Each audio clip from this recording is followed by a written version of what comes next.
Right, so Shawnee got me to teach the youth a while ago about why Israel. It was a good topic. I had to sit and I had to think because I'm like, I don't know, why Israel?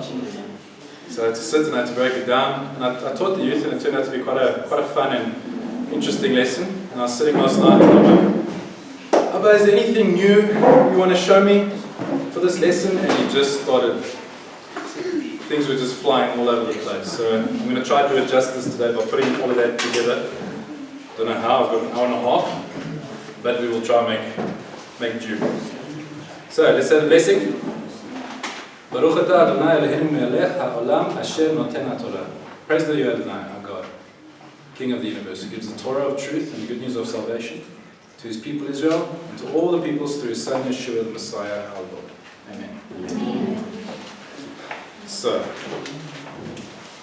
we're going to try frame the physical and the spiritual, why God chose Israel, the people, the land, and then we're going to also have a look at, I think at the same time, while we try to figure that out, I don't know if you guys have ever wondered, why is everything taking so long to come into fulfillment? When is that Sukkot going to come? When is that Yom Teruah going to come? I think we'll have a little bit of a better understanding now after doing this and seeing God's plan in action. But first, let's all go to Genesis 5.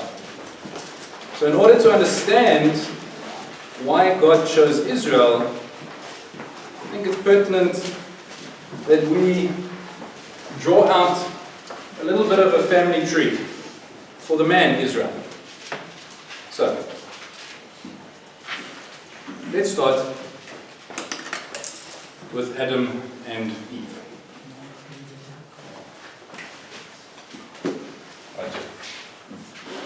Adam and Eve. And then, who was it? Cain. Yeah. Cain and Abel. Cain. Abel, Seth. Abel, Seth. What happened to poor Abel? He wasn't able anymore. Cain made sad face. Okay?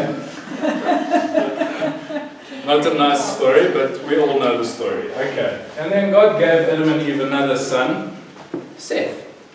And from Seth, and this is where we start in Genesis 5, if you can give me all the names from verse 6. It says Seth lived Enosh. X amount of years, and then fathered Enosh. Enosh. Let me confirm your stories. Enosh, and then? Keep going. And then? Mahalalel. Mahalalel. And then? Yered. And then? Enoch or Hanok. And he got gone. Where did he go? He disappeared. Gone.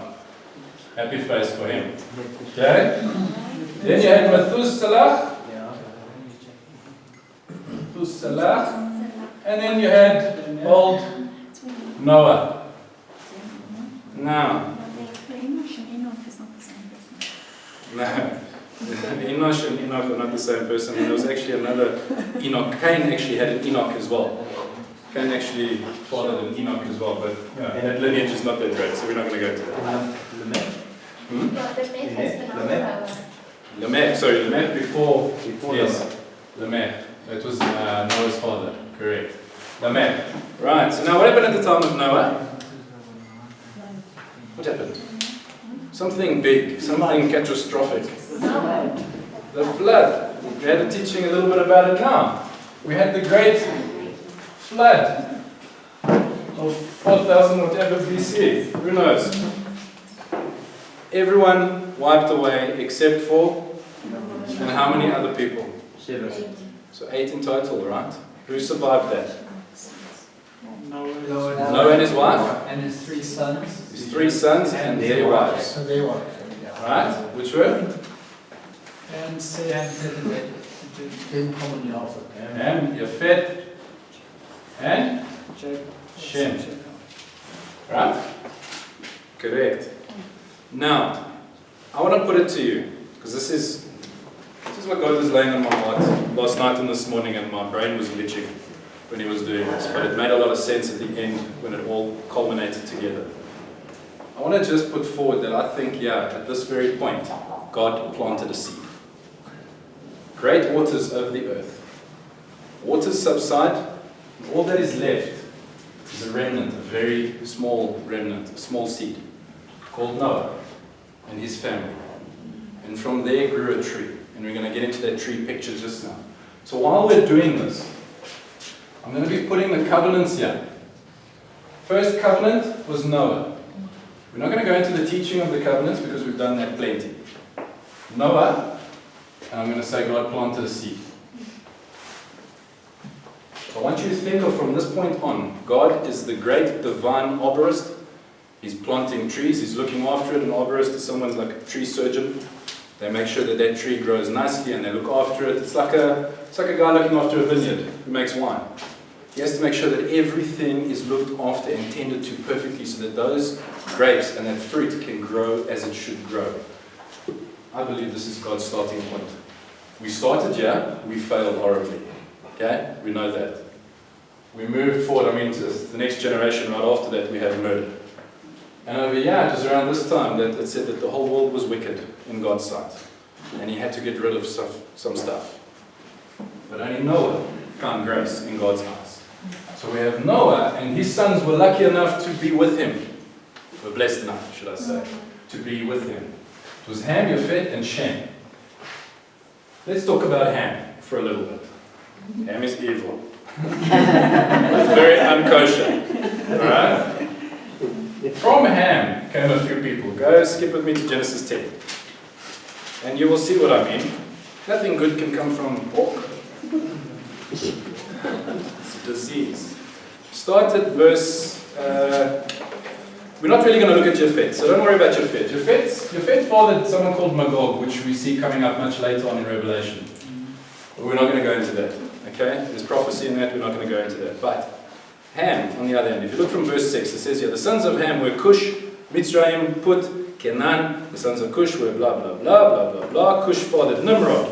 See, we're really having issues here. So, we have Cush. I'm not that type of Cush. Just for those of you who were thinking, youngsters, I was watching your eyeballs. Mitzrayim. And Put and Canaan. Canaan. Cush fathered Nimrod. Nimrod started Babel. If you read there, his kingdom began with Babel, Erech, Akkad, Calneh, in the land of Shinar. And from there he built Nineveh. So, Cush, Nimrod, I don't know, something went haywire here with old Ham. Okay, we can sort of see that in Genesis 9, but we're not going to go into that, that's a bit of a family show. But what we see here is Cush, Nimrod gets started, and then a whole bunch of bad things happen after that. But Mitzrayim, let's talk about Mitzrayim. What is Mitzrayim? Egypt. Yeah, we have the birth of Egypt. We have Put and we have Canaan. Canaan, the Canaanites. And from there you have the Tzidoni, the Het, Yevusi, Emori, Gegushi, Hivai, Aki, Sine, Avdari, and so on. These are the Canaanites. And we know the Canaanites, not so great either, right? So were the Canaanites in the Promised Land? Yes. Those Yes. Those are the Canaanites. from them. Right. Giants. The giants, yeah, that was a yeah. But yes, there remained some sort of giant after that, after the flood. Can't explain that right now. But we have Ham, not a nice guy. Lots of stuff originated with Ham. Egypt, number one, and also from Mitzrayim, he fathered quite a few people, Ludim, Anamim, Lehavim, Naftuchim, Patrusim, and the Kasluchim. The Kasluchim are the Philistines. So the Philistines came from this guy as well. You see now why pork is unkosher? Yeah. Don't eat ham. Especially ham and pineapple. Right? Just throw that in there. Pretty sure God forgot to write pineapple here, but it's fine. We'll put that past. Right. Now, Shem. What does Shem actually mean in Hebrew? What does it mean? Hashem, The name. the name or the function?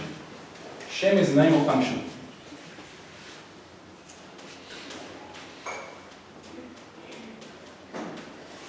When the priests were to install God's name on the people, they were to install his very function. His function is the Torah. Okay? So we have Shem. Quite a good few things came from Shem. If we go to Genesis 11, from verse 10. It says here is the genealogy of Shem. Shem was really old when he fathered Arpachshad. Who would name the kid Arpachshad? I don't know. It's one of those not so popular names today. It's also Ham. This is what happened last time. We had nicknames stemming from the lesson. I don't know, Jordan somehow got called Arpachshad after that. I don't know how. But anyway. Shem fathered Elam, Ashur, and Arpachshad, as well as Lut and Aram. I'm not going to go into their genealogies, but when Arpachshad was 100 years old, when he was 100, strong, he fathered Shelach. You can follow with me in Genesis 11 from 10 onwards. Ever, which is actually Heber, which Josephus Flavius actually says that's where the word Hebrew came from. Okay? Ever, Peleg. Does anyone know what Peleg means? Pelega? No, incorrect. Peleg means division, divided. Why? Because the time that Peleg and Ever were alive was the time of the Tower of Babel. When God comes down and he scatters the whole world, Babel is confusion. Peleg, he was alive at that time, so Ever must have named him, okay, let's name him divided. Peleg, because the world was divided. It says that in the text. How's it? Reu, Seruch, Nachor. You all recognize the name Nachor? Yeah. You should. And from Nachor came Terach. Who is Terach? Oh, that's the father of Judaism, isn't he? Oh, The guy that's on the tree. he's the dad of Abraham. Oh, yeah. Yes. Father Abraham. Okay. So yeah, we have Terach, and then we have old Abe, Avram, which means Father Father. of nations. exalted father. That's Abraham. Exalted father. And his name changed to, Abraham. which means Father. father of many nations, right? So Abraham. His dad was Terach. Now, we know there was a covenant with Noah. Okay? Who was the next covenant with? Abraham. Right, this guy. So we can build it on top of, we know from Galatians 3 that no covenant cancels another covenant out. So they're all built on top of each other. You have old Abe over here. And if we're trying to understand that God is planting a tree and he's really trying to grow this tree, we've got a lot of stuff happening at this point in time. We've got some really bad fruit that just started, right after the flood. God just planted this tree, and it looks like a weed sprung up, almost immediately. Probably from the cockroaches that never die in anything. Okay? I want you to picture this. We have already bad fruit going on here. Now God has to tend the vine, he has to tend to the tree, he has to make sure that the tree is growing strong. So he keeps something going. He keeps that tree growing strong with Shem. He brings this lineage down because in his mind, in his ultimate plan, he knows what's coming in this lineage. He's setting something up. And unfortunately for us, this takes a heck of a lot of time. Okay? We see generations here, but this was a long time. These oaks lived really long. I mean, Shem lived a ridiculous amount of years. Sorry, Nick. Yes. So what was God doing in those other generations? Well, you see that he tries to use this branch to get rid of this branch.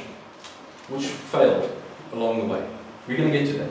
We're going to get to that. The tree has some bad roots at the moment. That's what I want you to understand. Okay? Now, Abraham is over here. Now, if God is that sort of divine tree keeper, what do you think his plan is here with this covenant? Number one, the covenant is what? He takes Abraham and he says, hey, look at me. I'm real. I need you to believe in me, and I need you to move down to a place that you don't know. Okay? These guys are staying there. These guys are staying there. But I need you to go. And God takes Abraham from a place of polytheism, multiple gods, and he pulls him out. And his father goes with him halfway.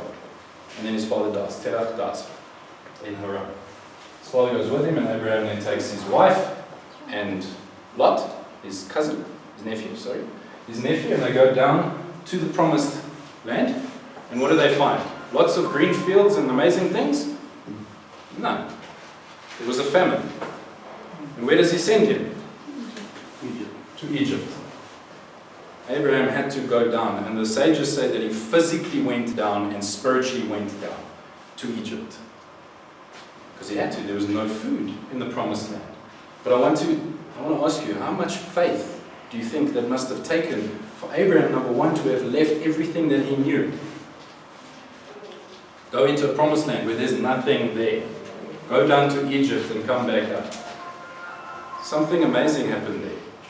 And this is why in the New Testament you see the guys saying the faith of Abraham. He left. He went down.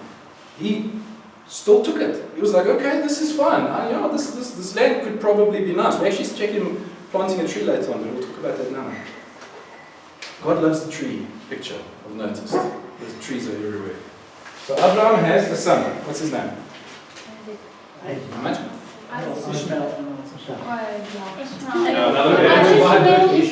Another bad route, but we won't go into that. Anyway, before we get there, I want you to think of the covenant with Abraham as God's promise to take care of this tree. It's a promise that God made. Remember, he didn't let Abraham walk through that blood, which would have symbolized, if he did, God would have said, if you break this covenant, you will become like that. He never let him do that. The curse was never going to be there. There was no consequence for Abraham. God walked through, and the picture is God and Yeshua. God walked through, took that covenant for him because he knew that, these guys are probably not going to be able to keep this covenant, number one, but I want to bless the earth. Like he said with Noah, be fruitful and multiply, but through Abraham he said, you will be a blessing to everybody. So Noah is the seed and Noah, you can think of God planting a seed and Abraham taking care of that seed, of that young plant. Okay? That young tree. And then we have Ishmael, which was a bad seed. And then we have Isaac. Isaac. His name means laughter. And through Isaac we have Jacob. Jacob, whose name becomes, let's see, Israel.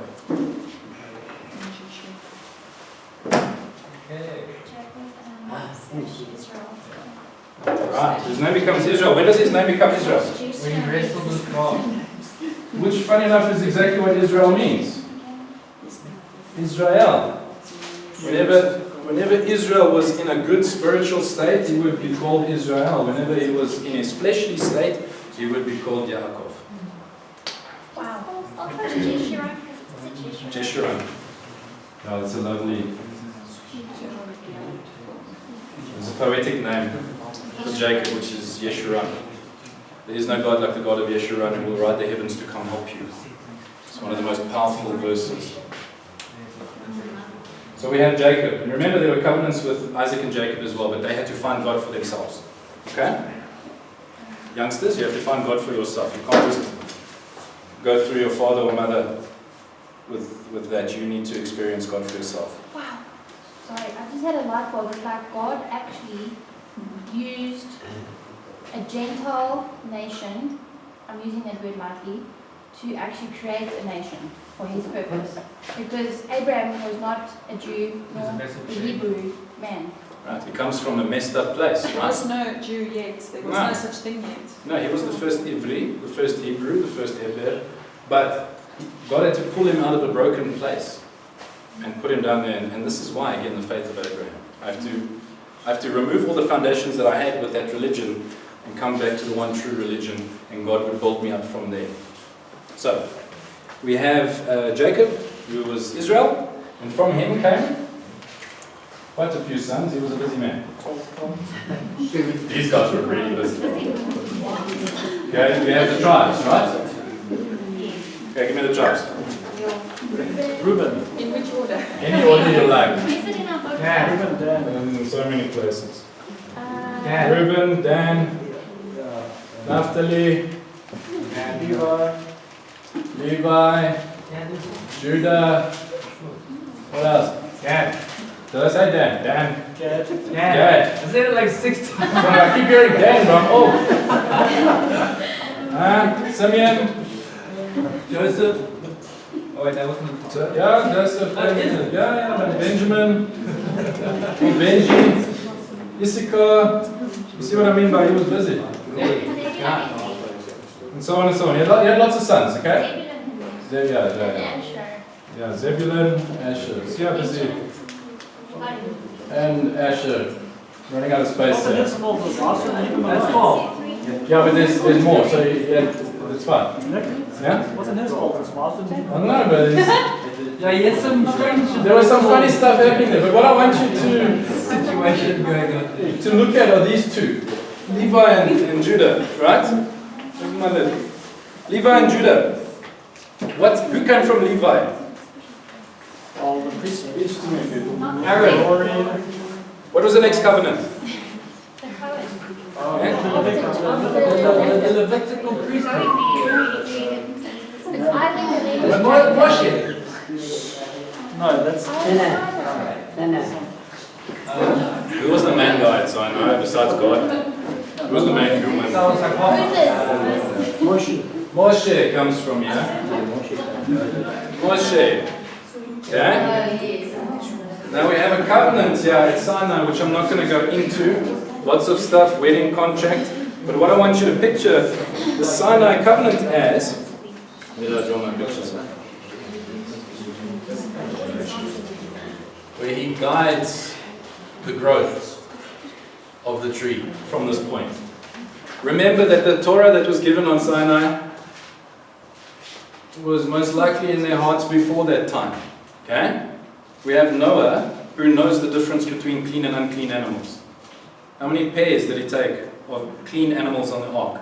7. 7. And unclean? 1 pair. 2 animals, 1 pair. Okay, so there's inklings that the Torah has always been there, but gets given officially on Mount Sinai. So you have this Sinai covenant coming down, and God actually is that divine tree keeper, that arborist.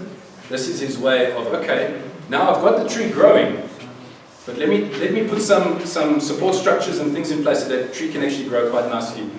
Let's see how it does, basically. Okay? Just because of that picture, I just noticed that the first 2 covenants were made with individuals, but the Sinai covenant was made with an entire nation. That was pretty. Well, I think they would argue that the nation was there. If you look at Hebrews, he talks about them being in Abraham's loins. Yes, yes. So, But he didn't appear to know an Abram and say, I will be your God and you will be my people. You know, he didn't speak to them as a collective. That's what I mean. Yeah. So what we have are these people throughout history. Everyone that I put a block around, there's major covenants happening.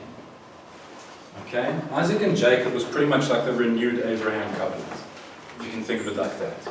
We have a covenant here with Noah. We have a covenant here with Abraham. We have a covenant with Isaac and Jacob. But we have a covenant that later comes with someone in Levi, and a covenant that comes later on with someone in Judah. Each of these people had to become something bigger than what they were and walk with God really closely in order for this to actually plan out. We have a long time from yeah to yeah. Okay? This is why things take forever. And an even longer time from there down. We're going to get to that. What I want you to take note of now is Judah. Levi was Moses, the Sinai covenant. Judah, what covenant was that? David. Okay? Because through Judah, let me just put it down. Through Judah, we have more lineage going on here. We have Judah with who fathers Peretz, who fathers Hetzron, who fathers Ram, not that one, Aminadav, Nachshon, Nachshon. What does the name mean? Do you know what Nachshon means? That foretells.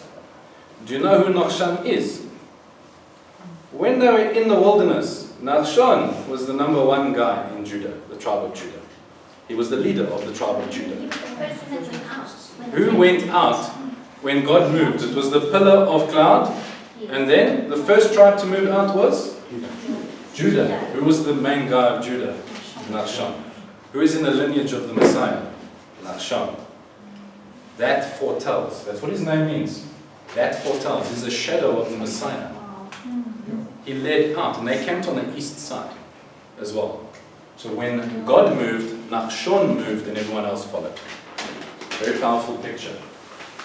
Nachshon, quite an important guy. Lots of funny traditions with that guy, but we're not going to get into that. Salmon. I'm going to go this way now.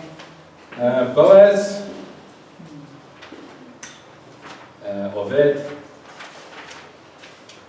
And we have Yishai, or Jesse. And then we have David. Big covenant with David. What was the covenant with David? The scepter will never pass. The scepter shall not pass. Yes. And the house. Okay? The house, and the house. I won't get into that now. But David has this covenant. God makes this covenant with David. That through his lineage, something great is going to come that's going to save the world. That scepter will not pass. Okay? Praise will go forth forever. And something's going to come from the Davidic covenant. Now, at the time of David, things were pretty okay in terms of being godly. Now, if we have to look at all of this, I'd say that, maybe not so much as the time of Abraham because he was so close to God. These guys were doing some pretty shady things already. And we get to times like this, they're in the wilderness now, they're reliant on God. He was a kid in Egypt. He was most likely 20 or older by the time they were in the wilderness because he was counted in that census. And we have David coming from Jesse. So, if we look at that covenant with David, okay, what I thought here was that something's going to come from this tree. And if you look at Isaiah, it says, from the stump of Yishai, a branch will emerge that will bring salvation. So a branch, it's almost like, this tree is getting quite big, but there's going to be one branch. And that branch is going to take off, and something new is going to happen on that branch. Because the seed and the fruit that's on this tree, that's becoming major, big at this point, the fruit is maybe not so good. It's good, but it's not where it should be. Okay? Why do we say that? Because look at what happens after David. Who's next in line? Solomon. What did Solomon pray for? And?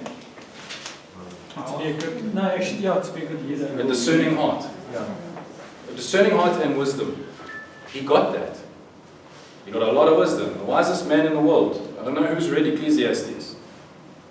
Who's read Ecclesiastes? At the end of Ecclesiastes, the whole thing about Ecclesiastes is like, I've done everything. I've been the Mac Daddy of Israel. I've had 300 wives and 700 concubines. I've had gold coming up my ears. I've had silver roads and whatnot, and nothing matters. The only thing that matters is the mitzvah of God, God's instruction. And he sits there and he starts thinking in Ecclesiastes. He's like, what good is it going to be for the next person that takes over from me and I've accomplished everything? What's he going to do? And what do we see? Solomon's son, before we get to his son, Solomon, apart from being the wisest man on earth, married a lot of people, princesses of all the nations. The kings, it says that the kings would come up to Solomon to seek his wisdom. And he would be like, hey, can I have one of your daughters, thanks. Why? So we can get a trade route going between us, a trade agreement, and I can sell stuff to you and you can give me stuff. It was clever, but the problem with Solomon. Yeah. The problem was his flesh got the better of him. So he marries all of these princesses from these other nations, and with other nations there's other religions. And what happens? Before you know it, there's offerings to Molech. Do you know what Molech is? Molech is a Canaanite god. That's a big stone carving with his hands out and an open mouth, and in the mouth I'd put coal and fire, put a baby on, and the baby would roll down into the fire. Sacrifice. Why? Because we need to make the gods happy. Because the rain must come. And we don't know whose kid that is anyway. Because we had a big party last week, I don't know if you can remember. Well, 9 months ago. This is what happened. This is what Solomon allowed in. As wise as he was, flesh gets hold of you, and you don't conquer that, it's a problem. Solomon allows all of this in, and he has a son called Rehoboam. Now, at the time that Solomon's doing all these great things and really building up Israel to be the most powerful nation of the time, he meets Jeroboam. Jeroboam was one of his servants building the Millo. I have no idea what the Millo is. I don't think anyone actually does. It's a part of something in David's city. We don't really know what it was. I guess it's something to do with a garden, but we don't know. Okay, but anyway, Jeroboam was building this Millo, and Solomon noticed him and really liked him. And at the time, God sent a prophet, and the prophet told Solomon, what you're doing is wrong. There's all these foreign gods that's in Israel. It's not going to fly. Something's going to change. And before you know it, Solomon's dead, and Rehoboam needs to take up. Before he dies, he told Solomon that Jeroboam's going to... God went to Jeroboam and told Jeroboam through the prophet, he had a coat on, tore the coat into 12 pieces and said to Jeroboam, he has 10 tribes, you're going to have 10 tribes. Solomon found out about this, wanted to kill Jeroboam. Jeroboam flees to Egypt. Seems like the place to go when you're in trouble. Flees to Egypt, okay? Because he's in bondage. Solomon dies, Jeroboam comes back up. Rehoboam now needs to come in as king. How you can remember this with Rehoboam and Jeroboam? Rehoboam, you can think of a repeat of Solomon. Repeat, that's his son. Rehoboam is his son. Jeroboam is the servant, okay? Rehoboam's now going to become king, and he's like, okay, let's consult. Let's consult, what are we going to do? Goes and he talks to the wise men, Solomon's wise men, his elders, and they say, you know what, if you want to get favor with the people, maybe lower the taxes. Your dad was a little bit crazy with the tax. And Rehoboam's like, yeah, I'll go talk to my friends. He goes and he talks to his friends, and his friends are like, no ways, Chomi, add that thing. More tax. We want to also be rich. We want to be crazy rich. And one of the words he used was, tell them your father ruled you with whips, I will rule you with scorpions. Lovely, and this is what Rehoboam tells the people. So what do you think is going to happen? When he's standing up and he's telling the people this, hey, if I was one of those guys, I also would have ran away. So they leave. Jeroboam takes 10 tribes and he goes north. Rehoboam stays south. Judah and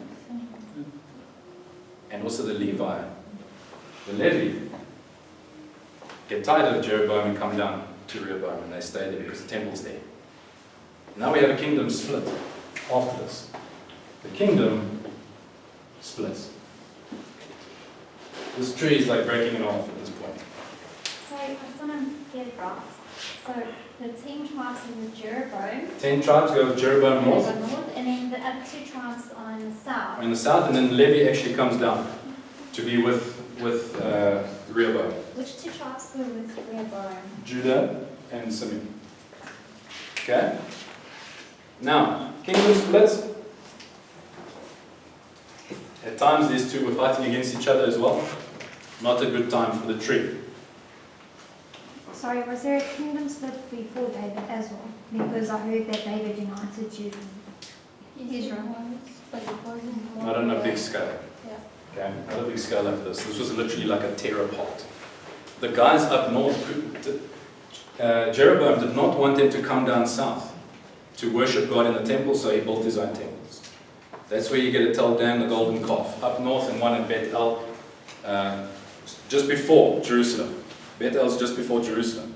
So he says, instead of losing my people to Rehoboam, I'm going to build them temples, where we are, worshipping God the way that he wants to worship God, and what a worse way can you do it, with a golden calf. So it's not a good time for Israel at this point. They're fighting each other, bad things are happening, you see Assyria coming. At this point, Assyria, Sennacherib, or whatever his name is, at 728 BC, he comes down and he wipes out the 10 tribes. 10 tribes gone. Sorry for you guys. And what Assyria did, what their strength was to stop people from uprising as well once they capture them, is they take the people from that area and they remove like 95% of them and spread them out over the rest of their conquested land, mixed with other races. And then where they captured that area, they would take people from those races and put them in there. Which is why you have the Samaritans, that's where the Samaritans came from, which is why the Jewish people never ever got along well with the Samaritans, because they regarded them as half-breeds. That's when Yeshua speaks to that lady, that Samaritan lady, and he says, no longer will you worship on this mountain or in Jerusalem. Why do you think he's saying that? Because the Samaritans built a temple on Mount Gerizim, so they could worship there. And he said to the lady, he says, you're not going to worship on that mountain anymore, and you're not going to worship in Jerusalem. Things are going to change. So Assyria comes down, wipes them out, gets to the border of Jerusalem, and God sends an angel, wipes out 185,000 people. The king goes back, he's defeated. That's the end of Assyria. Later on, Babylon takes them over, and then takes over Israel at the same time. The last 2 remaining tribes, basically. 2 or 3 remaining tribes. Is that where they 50, how many years in Babylon? Yeah, that's when they were 70 years in Babylon. 70 years in So you're looking at 723 BC, yeah, and you're looking at about 587 BC, yeah. So that's the last remaining people of Israel going into captivity. And later on we also see the Romans.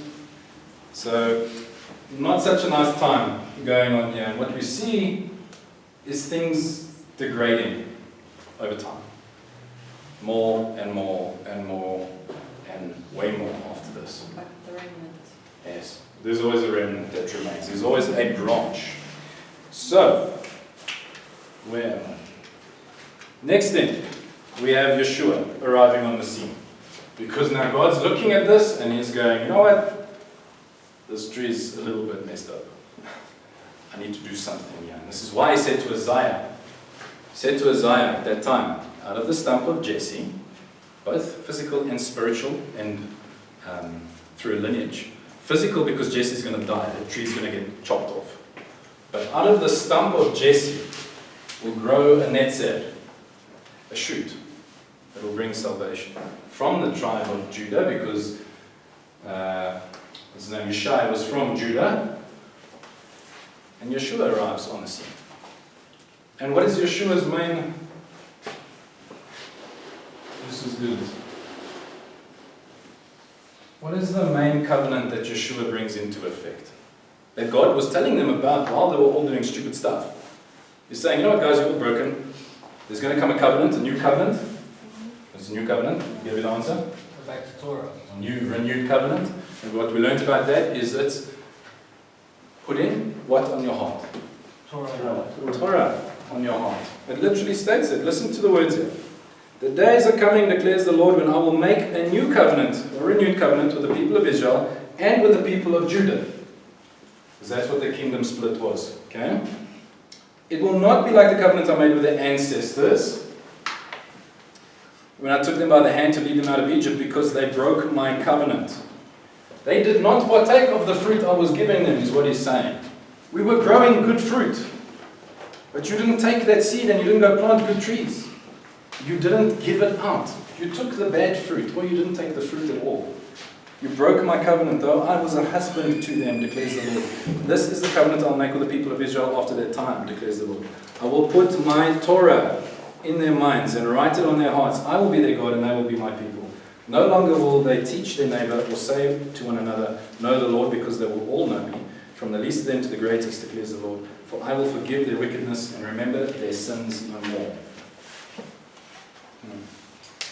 Was that, okay, you said the covenant things, right? So you look at the Sinai covenants was made with everyone, and then the Davidic covenant was made with Judah, right?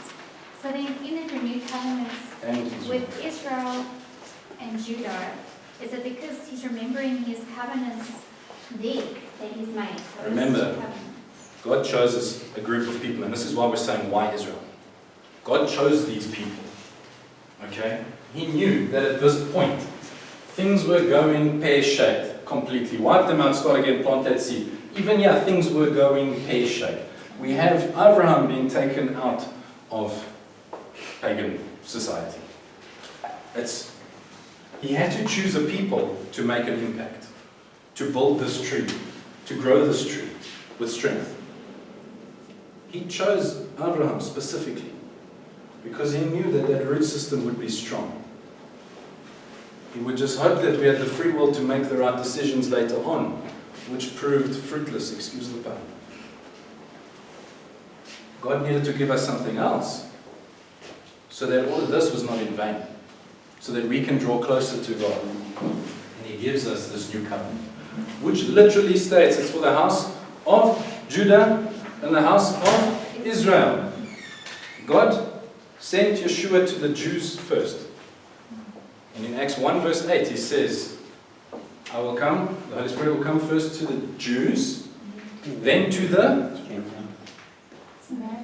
Samaritans, those half-breeds that you guys hate. They're also going to get the Holy Spirit. And they must have freaked out when they heard that. To the Jews first, then to the Samaritans, and then to the ends of the earth. The plan was always for the ends of the earth. Remember that mixed multitude that left Egypt? It was a mixed race. Caleb was not an Israelite. He was not. Abraham was pulled out of pagan lands. It's always been for everybody. But it had to start somewhere. And where it started was in Israel. So let's take a little break from lineages. And let's have a look at the physical land of Israel before we go into how do we fit in. Because we are Gentiles. Okay? In Hebraic understanding, we would be called God-fearers. People that live by the Torah, but hey, we don't have the lineage. So how do we fit in? If the promise is for the house of Judah and the house of Israel, where the heck does that leave us? That's a question you need to be able to answer. For us, we find the answers in the Bible, and I'll give that to you. But before we get there, let's just do the physical land of Israel. In your covenantal summary key, how would you summarize the new covenant? The new covenant. I said that this is now, anyone who partakes of this fruit will have eternal life. So he's creating this fruit, this sort of new fruit on this tree that will supersede the fruit produced over here. Okay? So, physically, where is Israel? Think about it for a little bit. Now we don't have GPS, we don't have satellites. Okay, we have 3 major continents. Africa, Asia, Europe, and in Europe. Okay, Africa, Asia, and Europe. And Israel is smack bang in the middle of all 3 of those. We have Africa down here. Okay, this is Israel. You have Asia. You have Europe. Sorry for the sorry for the break. Yeah, well, no one was there actually. That was like an empty island. Right here, let me put it to you this way. If you, let's say there was an accident in some back-end street in Boksburg, do you think you're going to hear about it? No, probably not even on Twitter. Okay? Oh, it happened in the back end of Boksburg somewhere. If it happened on the Galulis interchange, you think you're going to hear about it? Because the Galulis interchange connects freaking everything to everywhere. It's the busiest interchange in Africa. This is the Galulis of the time, I'm telling you. Something happens there, you're going to hear about it. If something happens here, you're probably not going to hear about it. It has to happen here so that it can filter out to everywhere. Think of it as the information highway. It's the internet of biblical times. Okay? Just get that picture in your mind. Also, in Israel, there's something called the Via Maris. I can't draw, so I'm not going to draw. Via Maris, or Via Maris, is the highway that runs from the tip of Egypt up through Israel and into sort of Syria and then on its way to Europe, if you catch a boat. That highway was a major trade route between the southern kingdoms and the northern kingdoms, the superpowers at the time, Egypt and Assyria, later Babylon. Okay? It was originally called, that highway that existed on the coast there was the Way of the Philistines. That's the original name for it. The Way of the Philistines, because the Philistines lived up here and moved down along the coast and landed up there in Israel and were thorn in the side of the Israelites. It was called the Way of the Philistines. There was another highway that ran on the other side of Israel, on the western side, called the King's Highway, which as well was a trade route that joined other areas. So this was the epicenter of the world at that point. Something happens there, you're going to know about it.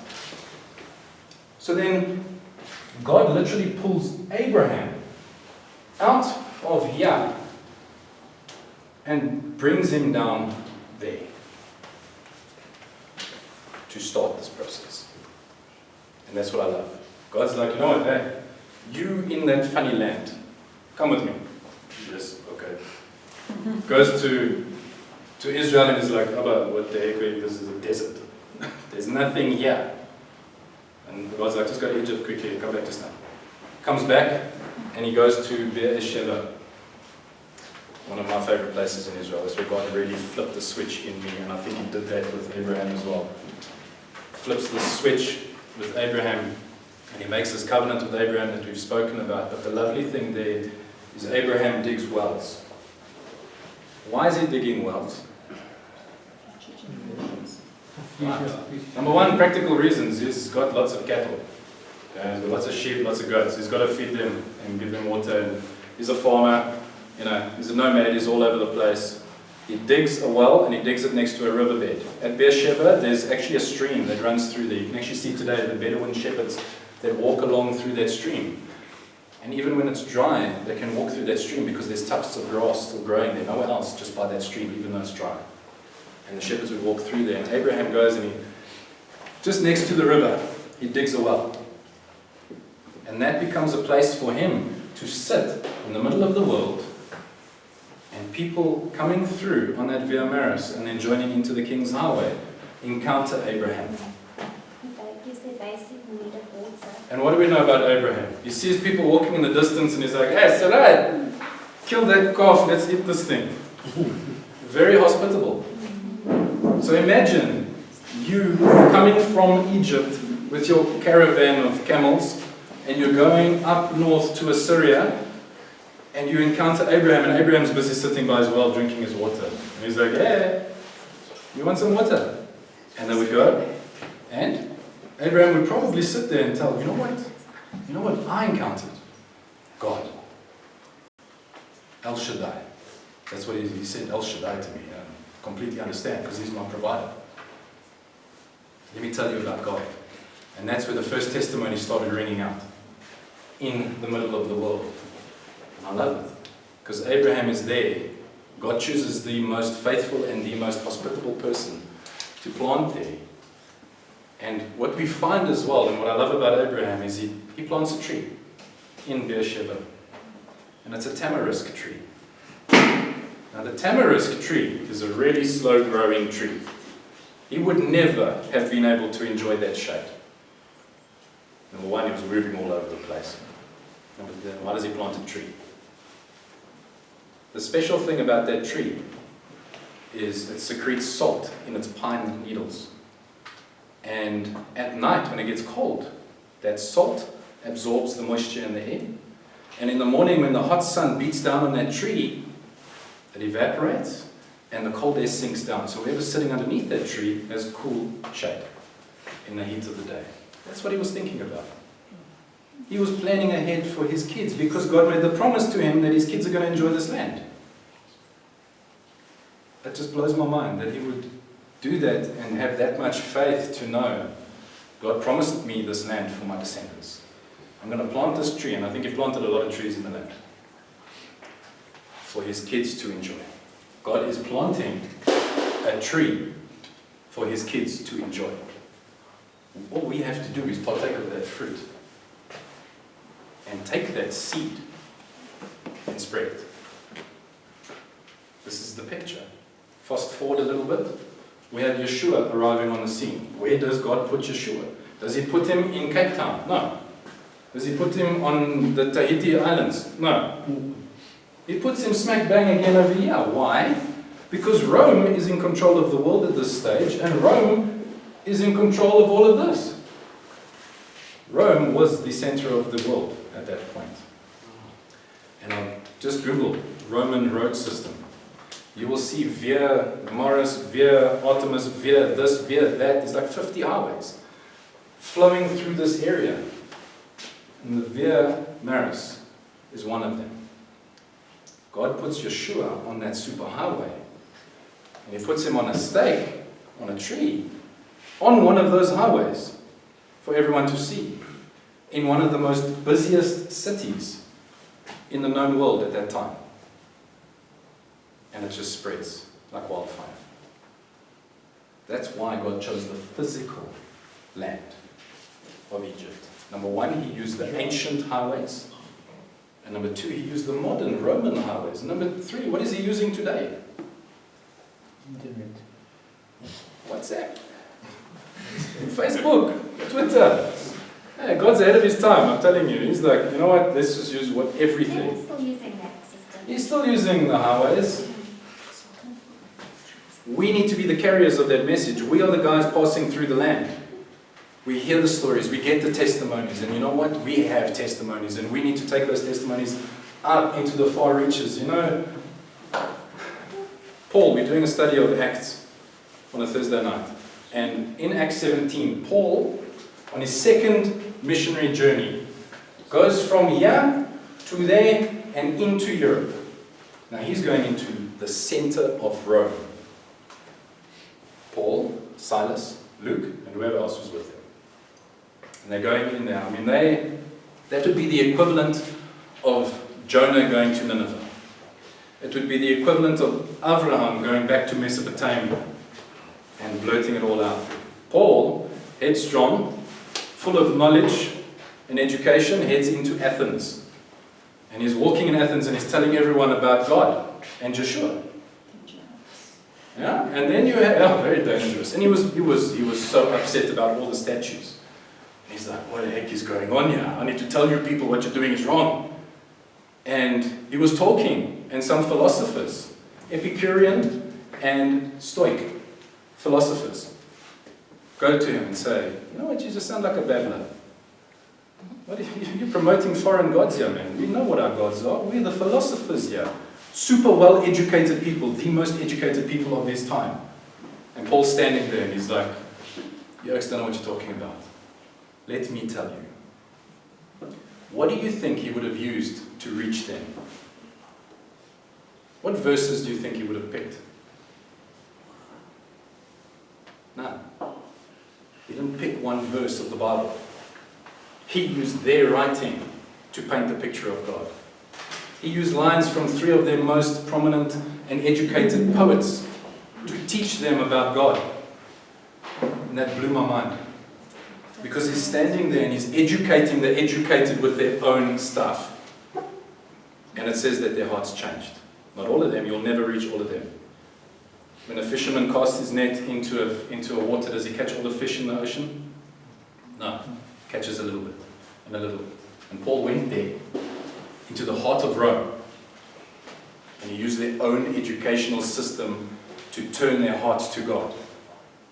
And it said that some followed, some believed. So now, as mere God-fearers, how do we partake of this tree?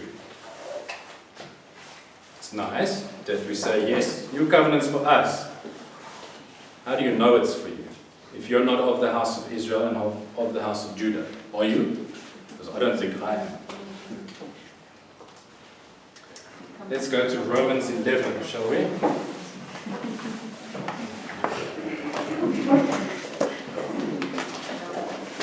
Just the time. No, it's not for a little while.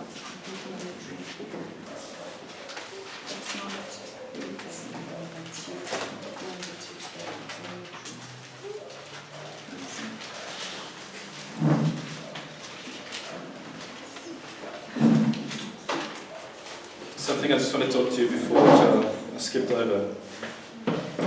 We can stay in Romans 11, but I just want to talk to you guys. You know, this is again something that God laid on my heart when I was in Beersheba. The last trip, when I was blessed enough to take my family, and I was sitting on the bed of one of the hotel rooms, and I'm like, Abba, what am I going to teach at Beersheba? Because they've heard it before. They've been there before, they've had this teaching, what am I going to teach?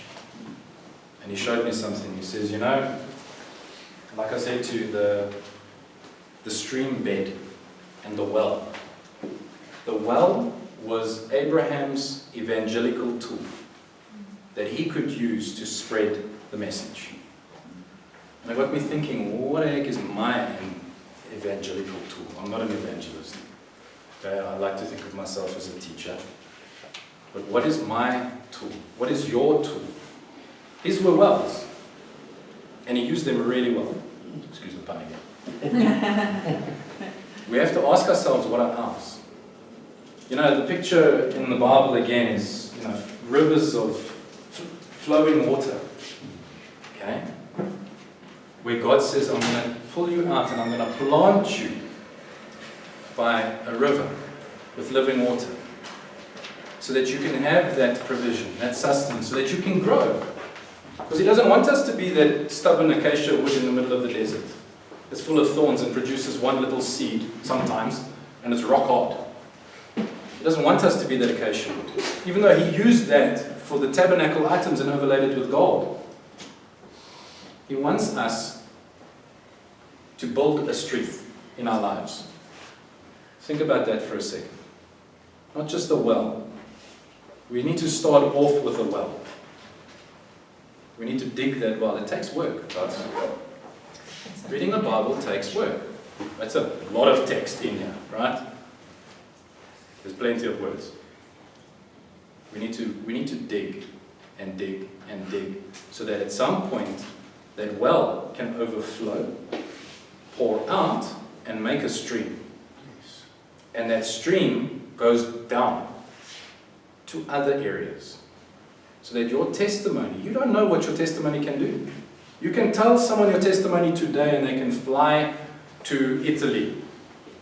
And something can change in them and they can build a congregation there and bring people to God there. That is a stream. And they are making streams. And the other thing I want you to think about there is what I said with the Bedouin shepherds. When they walk through, and it's now not rainy season, it's summer. In Israel, it rains in winter. And you're walking through summer and it is so hot as a Bedouin shepherd. You still get your sustenance even when that stream is gone. So when you are gone one day, that stream bed that you've left will still be able to provide for people that walk along it. And that is what the great sages did for us, if you think about it.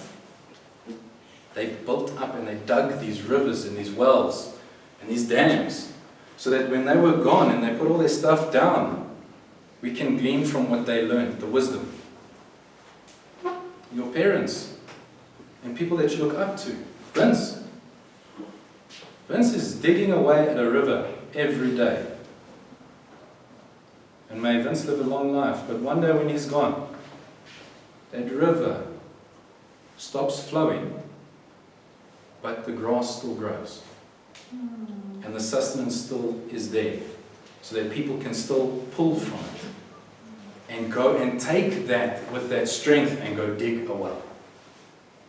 You guys need to be digging wells. Start small. That's legacy. Yeah. Dig. That's legacy. Yeah, that's a real legacy. Yeah. And that's what Abraham was doing with that tamarisk tree as well.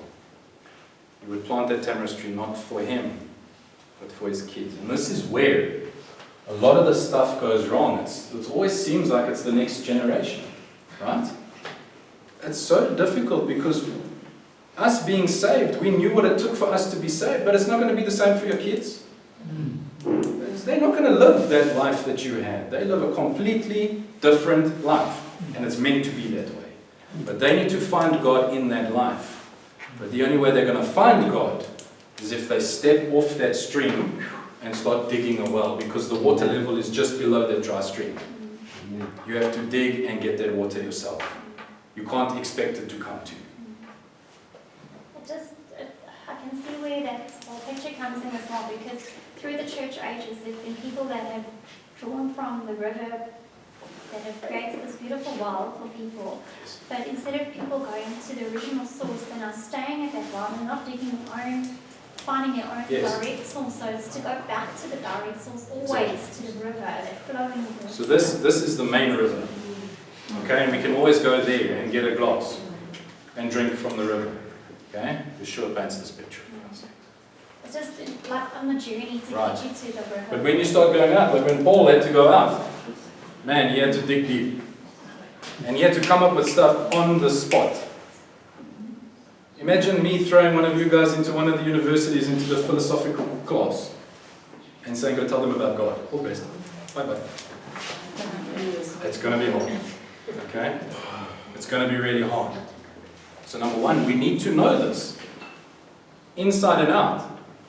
But just keep in mind, Paul didn't use this when he tried to reach the uneducated masses. But that was his source. It was his source that gave him strength. That's it, yeah. He was tapped into that source, Right. so he could flow out of him rivers of life. Correct. That he's addressed, he took them on the way that they could understand, just how Abba looks at us and reaches us in the way we can understand. Correct. And there's a time when Abba expects you to do this for yourself. Look at the wilderness. God provided. He was their El Shaddai. He was their every need. And He gave them that manna and that quail and that water every day. And their stuff didn't fade. They had it made, basically. Yes, they're living in the desert. Okay, I'm sure they got used to it after a while. But when they get to the promised land, what happens? The first time they celebrated Passover, what did we discuss last time? The first time they celebrated Passover, what stopped? What? What stopped when they celebrated Passover for the first time?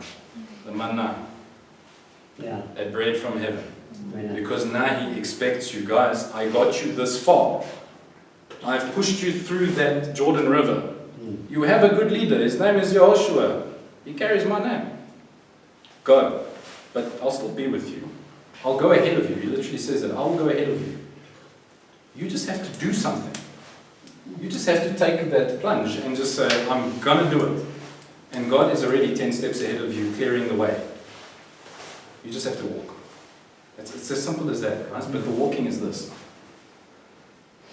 Remember, they went to Jericho. They literally had to do nothing, and the walls fell down. There were 31 hostile enemies in the promised land. The battle just started when they got there. 31 kingdoms that they had to take over. That stemmed all the way from here and here. What's also nice about the tree thing is that Abba will make it like a tree planted, We are an old tree, yes. to be planted next to the river. So it'll take us out of the wilderness type of thing and bring us. Correct. So then you also like your well versus your river. The well was next to the river, but the tree was also planted near the river. And a well can only be dug next to the river, because that's where there's The water. fruit and your shade and your fruit is for those that come to rest under you, just like a well Yes, is a place to rest and be refreshed. yes. Okay, Romans 11.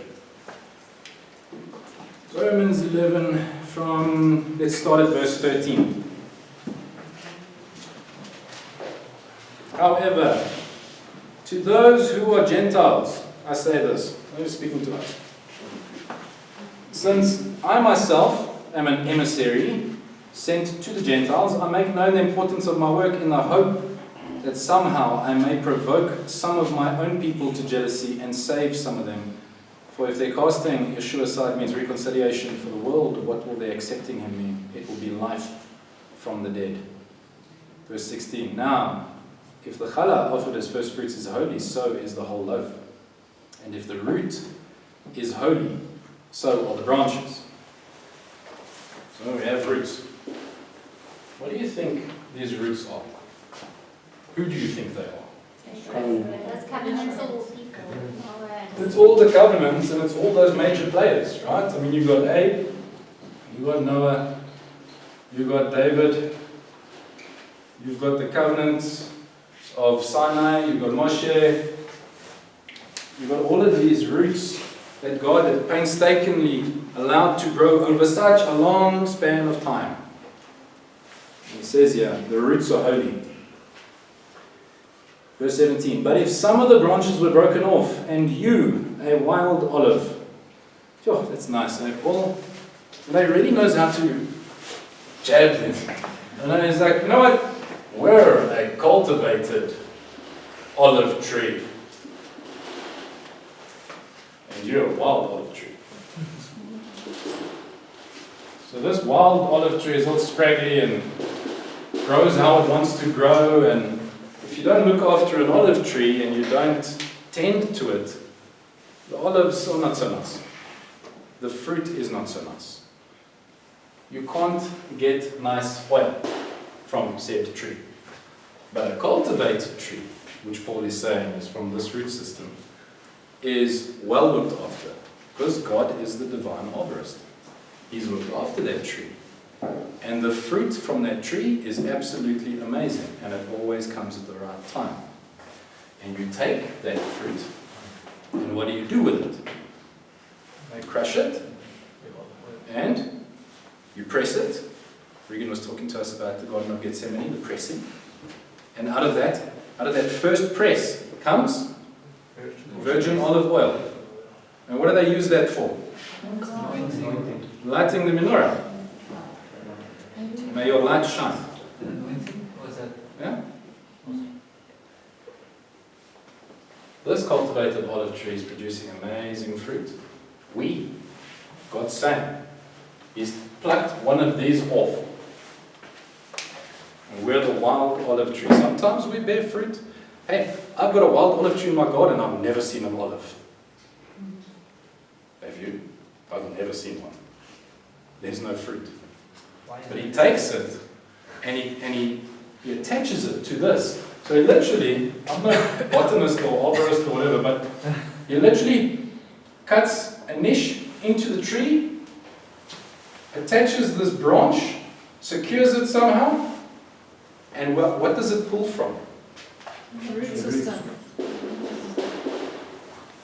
Which is why he says the next thing, listen to this. A wild olive were grafted in among them and have become equal sharers in the rich root of the olive tree.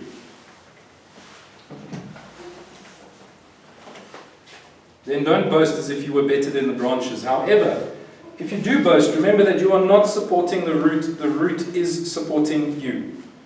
So you will say, branches were broken off so that I might be grafted in. True, but so what? They were broken off because of the lack of trust. So whoever didn't believe, those were pulled off, was pruned. And wild olive trees were put in, grafted in. That's why I'm saying, true, but so what? They were broken off because of their lack of trust. However, you keep your place only because of your trust. So don't be arrogant. On the contrary, be terrified. For if God did not spare the natural branches, He certainly won't spare you. So take a good look at God's kindness and His severity. And on one hand, severity towards those who fell off, but on the other hand, God's kindness toward you, provided you maintain yourself in that kindness. Otherwise, you too will be cut off. Moreover, the others, if they do not persist in their lack of trust, will be grafted in, because God is able to graft them back in. For if you were cut out of what is by nature a wild olive tree and grafted, contrary to nature, into a cultivated olive tree, how much more will these natural branches be grafted back into their own olive tree? Sorry, Nick, I want to ask you a question that's really sort of boggling my mind. If you had to explain to a Jew how it is that you believe that you're actually a Hebrew, you can't actually come to him and say the book of Romans says, because he ain't got no book of Romans. Ezekiel. My book of Romans says that I'm a wild olive grafted into you, and that makes me a Hebrew. He's going to say, well, I don't have a book of Romans. Well, if you look at Abraham, he wasn't a Hebrew, and if Yeah, you look at Caleb wasn't a Hebrew. But then what scripture did you say that I met a rabbi on our last trip, and he noticed my tzitzit. And we were walking, and it was just about to be the end of Shabbat. So we were walking to go find some chicken wings. And he took one look at Ted, at tzitzit, and he took one look at me, at my tzitzit. And then he looked at Jordan, and he looked at Vanessa, and he's like, huh? And he was reading a paper. And he put the paper down, and he came straight to me. And he introduced himself. He never told me he was a rabbi. Okay? He never told me. And he's like, I see where tzitzit, are you Jewish? And I'm like, no, but kinda. And he's like, and this guy, he's also wearing tzitzit, is that your brother? And he's looking at Vince, and I'm like, yes and no. And he's like, what? So you eat dietary laws? I'm like, yeah, we eat kosher, we celebrate the feasts. He's like, I don't understand, what is it with you and the yes and the no? Yes and the no, yes and the no. And I'm like, I don't know, I'm just telling it like it is. And he says, okay, so you're actually a Gentile, but you've taken on Torah. And I'm like, yes. And he's like, wow, that's amazing. That is prophecy playing out. And he accepted it. Because he knows that at the end times, look at Ezekiel, the nations will come in. That's the answer. We have scripture in Ezekiel as well that talks about the nations coming in. And also in Torah itself it says the law is for the Jew and for the foreigner living with you. I'll find that scripture. Yeah, I'll get it for you. I think it's 47. It's the end of Numbers 47. chapter 15, So verse 14. that blew my mind. So what I want to say about this grafted in thing, now you have an answer, at least for yourself, on how you can say that you're grafted in. Okay? Because we're not part of the house of Israel and the house of Judah, but because we're grafted in, we become part of the house of Israel and the house of Judah, and we can celebrate that new covenant. But I've got to tell you that that new covenant is not really here yet. So is it the Israel? Because there's a heavenly Israel and there's an earthly Israel. So we are grafted into the heavenly Israel. You're grafted into the covenant, into the promise. Yeah, but I mean nation-wise, if a Jew had to ask me, I'd just say, yeah, I'm in the heavenly Israel. Yeah, he won't know what you're talking about. He will be very confused about that as well. So what you say is, you say, look, I'm a God-fearer. I am part of... They will take you back to Noah and they'll call you a Noahide. Okay, oh, you're a Noahide, you want to keep some of the laws, but there's only 7 laws that they think that you're supposed to keep there. They don't think that you get part of any of this. Of the 613. But through Abraham, the whole world will be blessed. Yeah. Okay? And through Sinai, you can debate with the guy and say, look, who was Caleb? Was he Jewish? No. He stems all the way back to Edomite. There were mixed people there that accepted the Torah. And they became part of Israel. Yes. Yeah. I've had people come up to me and say, this is not for you. And I'm like, it is for me. It's not for you. It's for me. And they get all flustered and they walk away. But you can't debate. There's a language barrier. Do they know about Ruth and Boaz? Yes. So why is that not? Well, this is the thing. How educated are they? How much do they know? How much do we know? Also, that I want you to... It's mostly fruitless to try to debate religion with people. So that I want you to bring the traditions and Torah into disrepute. Because in a Jewish mindset, it was the mixed multitude that caused them to sin at Sinai. Okay. They've got a lot of foundations that need to shake. We have a lot of foundations that we need to shake. Yeah. What the point is that what we need to understand is that this new covenant that God promised in Jeremiah 31 and in Ezekiel is for us. That's fascinating. And the law is going to be written on our hearts. Yes, Yeshua came for the Jews first, but I'm telling you, he came for the whole world. The Holy Spirit landed on the Jew, just like he said in Acts 1 verse 8. In Acts 2 it landed on the Jews. Tongues of fire, people speaking in weird languages. Acts 10. No, before that, Acts 8 Yes. was the Samaritans, and Acts 10 were Gentiles, Cornelius. It's happened. But then there's no religion. Actually, there's No religion. obedience. There's just Exactly, obedience. exactly. You know, to the That's Torah. love for God. Yeah.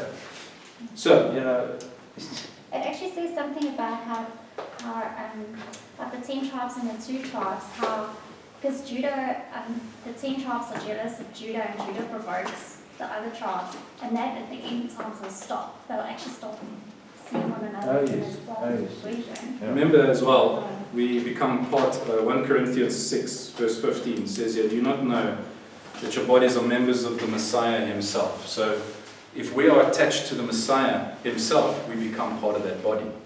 We become that temple. It then further paints a picture about that temple. You are all part of the temple. What part you are is who knows. All I know is I'll be happy to be a piece of dust in that temple, as long as I'm there. Yeah. Okay? We are grafted in. Paul clearly states that. And he had to address this because he was dealing with a whole bunch of pagan people that were coming in to believe about Yeshua, but they didn't have the Torah. They didn't understand the Torah. And Paul had to paint that picture for them and say, guys, listen to me nicely. Yes, okay, you are a wild olive tree because you are doing crazy stuff, man. The stuff you guys do in Rome is weird. Okay, this is why the sages called the Gentile nations the gates of hell. Because the minute you step into the gate of that pagan city, you are in hell, so to speak. This is what they refer to pagan cities as. The gates of hell. But just remember, Paul was mimicking what Yeshua did. Yeshua went across the lake to the gates of hell, where Legion was. Cast them out, all 2,000 odd of them, and that man's testimony rang true, and thousands were saved the next time they went there. We are part of the body of the Messiah, we have that. Okay? Moshe was speaking about Yeshua when he said there's going to come a prophet greater than me. He was very cryptic when he said that at the time. Everyone was like, what are you talking about? Can we get some water? It was foretold already. The new covenant was already foretold in Deuteronomy 6. You will write it on your heart. With all your heart and all your strength. The new covenant, as Regan was mentioning in the previous lesson, the fact of this covenant, the people were broken. The people never partook of the fruit. They did whatever they wanted. So God is saying, you know what? Out of the stump of Jesse, there's going to be a new shoot. And it's going to be good fruit. And I'm going to cause them to partake of that fruit. But we're not there yet. Yes, he installed it on that night of the Last Supper, better known as the Passover Seder. It came to being then. Okay, because he said, this is the blood of the new covenant. There has to be blood spilled for a covenant. This is the blood of the new covenant. But everyone will know me. Do they know him now? And remember that know is the intimate know, to really know him. No, we don't. Like we can see it. Like next door probably doesn't know. I hope it does. May God be with him. But not everyone knows. So millennial reign still has to come, and then most likely after that we have the fulfillment of the new covenant. The point is that we can still choose to partake of the fruit. We can choose to practice to live life like we had the new covenant now. And the more we partake of this, the more seed we need to take, and the more seed we need to spread. So that when harvest time comes, God's going to ask you, what did you do for my harvest? Oh, Abba, I just took that one seed and I put it away. I was going to plant it one day, don't worry. I was going to plant it. No. You need that well in you so that your seed can grow. You need to take that water to other people so that their seeds can grow when you give it to them. Hey, here's a seed. Take this thing. Let me tell you about God. And pray that that seed takes root. And when that seed takes root, things change. Your harvest, when God comes one day, He's going to ask you about your harvest. What did you do? What are you doing for the kingdom? You are on the superhighway known as life. And the people you pass by day to day, like Abraham passed by, like the people that walked past Yeshua when he was on that tree and spat at him, they will experience God through you, or they will experience the world through you. You need to build that well. You need to go forward in light. And the only way you go forward in light is if you have the correct fruit. There's something that we learned in Tuesday's yeshiva. With coming in now versus coming in later, when everyone will know and no one will need a teacher, is that you need to go through trials as well so that you can be refined. And if you can call it being cultivated, okay, so that your oil will be of good quality. So if it's only later, you're going to need to have time to be cultivated as well. So it's a good thing to start this process and choose to yield to it now, so that you can be more established for the use, Right. for God's use, Right. set apart for His use. Remember what God was saying is that the root system supports you. So by that very verse, He's literally saying Torah applies. Yeah. You can't go take your little wild olive branch and stick it in the ground and hope for the best.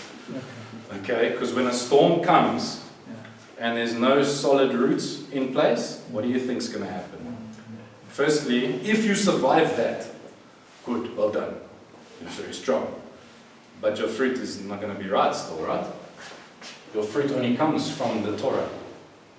That's what He's telling the people. He's saying, forget about everything you know and those funny Stoicism nonsense and Epicurean philosophies and all that. Don't worry about that stuff. It's like today, don't worry about Scientology, don't worry about atheism. But you've got to tackle that when you meet those people. There's got to be a point where we are also well educated enough to be able to deal with the ungodless, or the godless people of the world. All had to do it. They had a really good teacher, it was Gamaliel. Right? But we also have responsibility, just like that high priest had the responsibility of the Israelites on his shoulders. You know, he had 2 stones here, 6 names of the tribes here, and 6 of the tribes here, and he also had it over here hanging down on his head. There was a lot of responsibility on that man. He had to take the weight of that whole nation and go forward. So too do we with the people in our circle of influence. You have an opportunity to build a kingdom. It's again just making that choice to do it. Yeah, that's the end of Now, do you want to just mention why it's so long? Well, it takes a long time to grow a tree, right? Yeah. This tree has to be super strong so that when the world starts partaking of this fruit, it's strong enough to support that. Otherwise, it's just going to go and split in half. God has been painstakingly working on this tree for 6,000 odd years just for you and me. So that when we pluck one of those olives, we're not going to destroy the tree. Okay? That's why it's taken so long. For us, our timing is really long. We feel that life is long, but it actually really isn't. You blink and your daughter's driving a car. These guys, everything here had to happen. We have free will. This is why these oaks went pear-shaped. They chose to go pear-shaped. You can choose to go pear-shaped if you want, God forbid. Or you can choose to be Shem and carry the name of God on your shoulders and move forward and build that kingdom. Shawnee, you were next. I wanted to ask, Isaiah 56, it talks about the salvation for the Gentiles. Yes. In answer to Paul's question about approaching people who would ask you, but this, you're not grafted in. It speaks about, from verse 6, it says, also the sons of the foreigner who join themselves to the Lord to serve Him and to love the name of the Lord to be servants. And further on he says, those who accept God's covenant. Can you use the Isaiah 56 in terms of, apart from everything else, like the people at the mountain were not just Hebrews, they were also foreigners, they were mixed multitude. Could you use Yeah, but if they're a good Jew and they understand their Bible properly, they would understand that this is prophecy coming into fulfillment. That Because it's like the Ruth. it Gentiles says- will be included in. Yes, at a those who later accept stage. God will, like Ruth accepted God into her household. Yes. Okay. Yes. Pinto, you had a question? Psalm 52 verse 8. I'm like an olive tree in God's house, flourishing, That's right. standing on God's love forever. And listen to Ezekiel 47, at the end of 47, it says, this is the territory you are to divide among the tribes. Now, bearing in mind, if you come here on a Wednesday, you'll understand that this temple that Ezekiel is talking about, which is massive, is most likely a millennial temple. At the start of the millennial reign, it's most likely that temple that's set up there, okay? Because we all know, hopefully, that when New City, New Jerusalem comes down, there's no temple. It states that in Revelation, there is no temple. So it cannot be that, because there's no temple there. It must be sometime in the millennial reign. And it says here in Ezekiel 47, Which verse are you in? I'm starting at 21. This is the territory you are to divide among the tribes of Israel. You are to divide it by lot as an inheritance both to you and to the foreigners living among you, who give birth to children living among you. For you, they are to be no different from the native born among the people of Israel. They are to have an inheritance with you among the tribes of Israel. There it is. You are to give the foreigner inheritance in the territory of the tribe with whom he is living, says Adonai Elohim. So it sounds like you can pretty much choose where you want to live. But I'll go to Judah, thanks. There's that and there's a few others. The whole aliens is this Yeah. Gentile nation. Alien, foreigners, Gentiles. Any other questions? Talia, shall we pray?